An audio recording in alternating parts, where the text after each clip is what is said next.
Good evening. The father of Sarah Spiers has opened up on the 21st anniversary of his daughter's disappearance.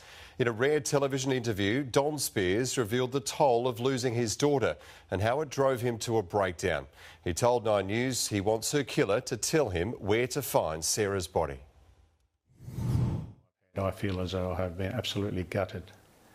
I worked hard to make my family happy and comfortable, and then I've been denied part of that family for now 21 years. I can't express strongly enough how someone's life can be changed and how torment can be implemented for so long because of someone's selfish behaviour.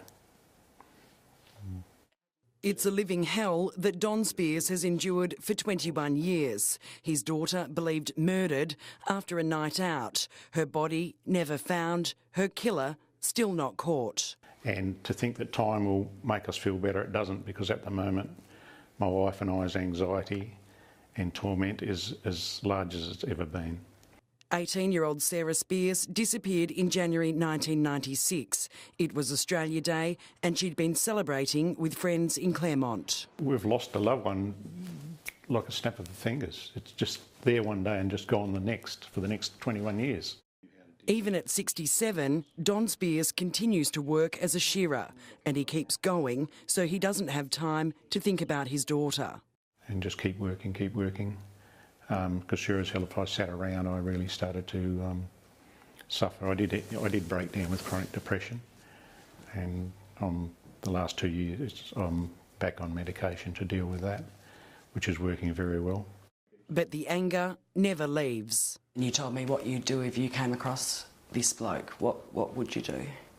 I could not inflict the pain that he's inflicted on me. I've felt as though my stomach has been cut open, fallen on the ground, and I've been walking in it for 20 years.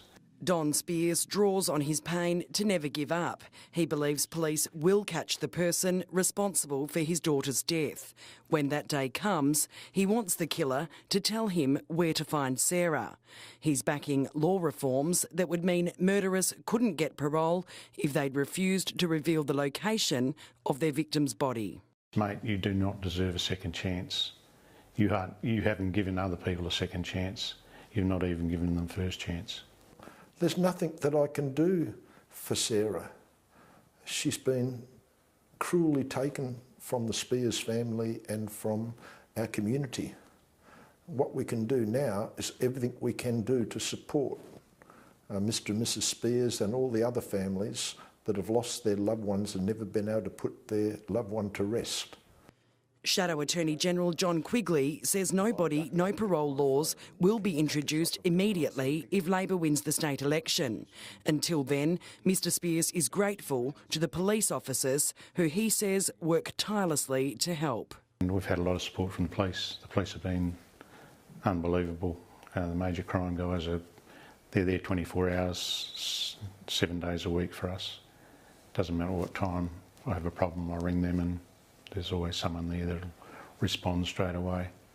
I think they've done a marvellous job and still doing a marvellous job, so I compliment them.